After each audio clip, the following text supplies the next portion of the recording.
ഇന്ന് ഓശാന ഞായർ ആചരിക്കുകയാണ്. Saint Francis Assisi കത്തീഡ്രലിൽ വരാപ്പുഴ അതിരൂപത ആർച്ച് ബിഷപ്പ് ഡോക്ടർ ജോസഫ് കളത്തിൽപ്പറമ്പിലാണ് തിരുക്കർമ്മങ്ങൾക്ക് മുഖ്യ കാർമ്മികത്വം വഹിക്കുന്നത്. രാവിലെ വിശ്വാസികൾ കുരുത്തോല കൈകളിലേന്തി ദേവാലയത്തിലേക്ക് പ്രദക്ഷിണവുമായി എത്തി തിരുക്കർമ്മങ്ങളിൽ പങ്കെടുക്കുന്ന കാഴ്ചകളാണ് കാണുന്നത്. യേശു ജെറുസലേമിലേക്ക് എത്തിയപ്പോൾ കുരുത്തോലകളുമായി വിശ്വാസികൾ സ്വീകരിച്ചതിന്റെ ഓർമ്മ പുതുക്കിക്കൊണ്ടാണ് ഇന്ന് ക്രൈസ്തവർ ഓശാന ഞായർ ആചരിക്കുന്നത്. അതുകൊണ്ട് തന്നെയാണ് കുരുത്തോലകൾ കയ്യിലേന്തി യേശുവിന്റെ വരവിനെ ഓർമ്മ പുതുക്കി ദേവാലയങ്ങളിലേക്ക് പ്രദക്ഷിണമായി വിശ്വാസികളെത്തുന്ന ഒരു കാഴ്ച കാണുന്നത്. തിരുക്കർമ്മങ്ങൾ എല്ലാ ദേവാലയങ്ങളിലും വിശ്വാസികളുടെ വലിയ പങ്കാളിത്തത്തോടു കൂടി തന്നെ നടക്കുകയും ചെയ്യുന്നു.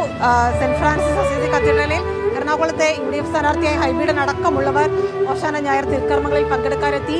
എറണാകുളത്തെ LDF സ്ഥാനാർത്ഥി KJ ഷൈൻ പറവൂർ ദേവാലയത്തിൽ തിരുക്കർമ്മങ്ങളിൽ പങ്കെടുത്തു. അങ്ങനെ സ്ഥാനാർത്ഥികളും ഓശാന ഞായർ തിരുക്കർമ്മങ്ങളിൽ പങ്കെടുക്കുന്ന ദൃശ്യങ്ങളും കാഴ്ചകളും ഒക്കെ കാണുന്നു. എന്തായാലും വിശുദ്ധ വാരാചരണത്തിന് തുടക്കം കുറിച്ചുകൊണ്ട് ഭക്തിപൂർവ്വം കയ്യിൽ കുരുത്തോലകളുമായി യേശുവിന്റെ ജെറുസലേം വരവിന്റെ ഓർമ്മ പുതുക്കി ക്രൈസ്തവർ ഇന്ന് ഓശാന ഞായർ ആചരിക്കുകയാണ്.